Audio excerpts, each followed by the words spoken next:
that we are here this morning to serve as a witnesses for the unfolding of this plan for His children. May I request, therefore, the congregation to please rise.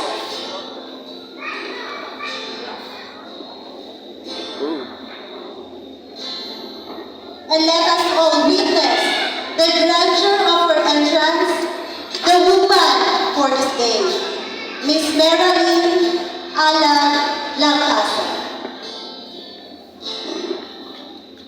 We don't know what tomorrow holds, but we know what's tomorrow. Knowing this, we'll live above the world and all its sorrows. I have prayed for all my life that we would be together. Serving Him together seems so right. Oh, it's true. He has chosen me for you. Take my hand, and we'll agree that He has chosen you for me.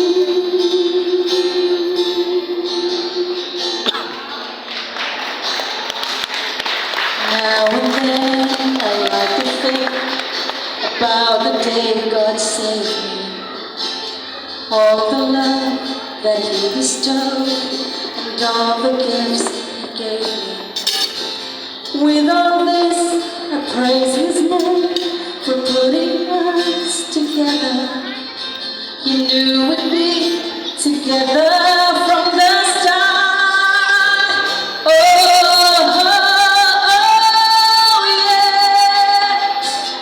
It's true. He has chosen me for you. Take my hand, and we'll agree that He has chosen you. Oh, yes, it's true. He has chosen me for you.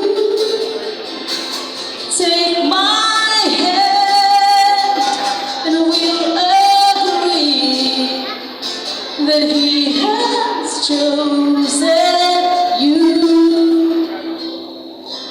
for me.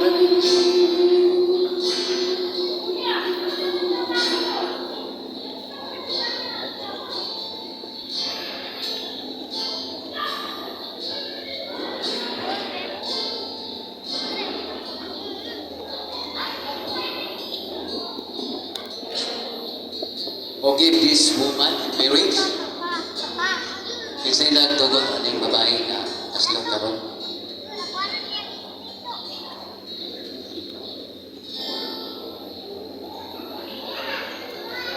Dearly beloved friends and relatives of the bride and the groom, we are here in the sight of God and in the visions of this witness to have these marriage blessings for Joseph and Marilyn. Marriage is an institution of divine appointment and is commended as honorable among all men. It's a very important step in life and should not therefore be entered into unadvisedly or lightly, but distinctly and soberly. In this state, these two persons come now to be joined. If any man present here can show us dili sila inyoon. Tama diri mo babag. Ay na, Tingog lang yan sa likod. Ikan Roy. Nabay mo babag ani ni Aslong dili minyoon sila pinalin. Joseph. Okay. So kung inay mo babag, pulian yun ng gasto. Okay. So kung na yung babang, pahilom na lang ka hantod sa hantod. Okay? Our Heavenly Father, bless these persons as they come before family, friends, and this place to affirm the choices they have made for each other as lives made.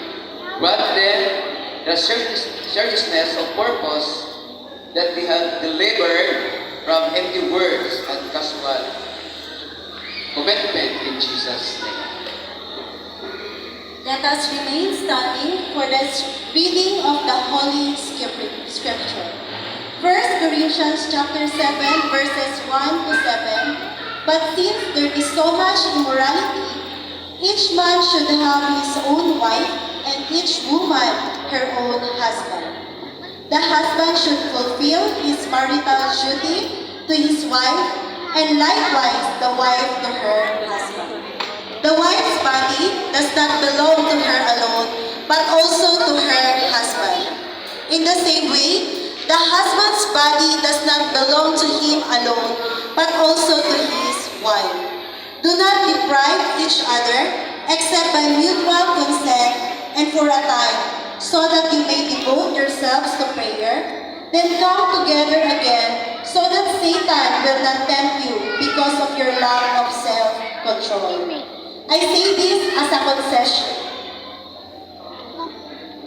not as a command. I wish that all men were as I am. But each man has his own gift from God. One has his gift and another has that. God bless the reading of His Word. Let us now be seated.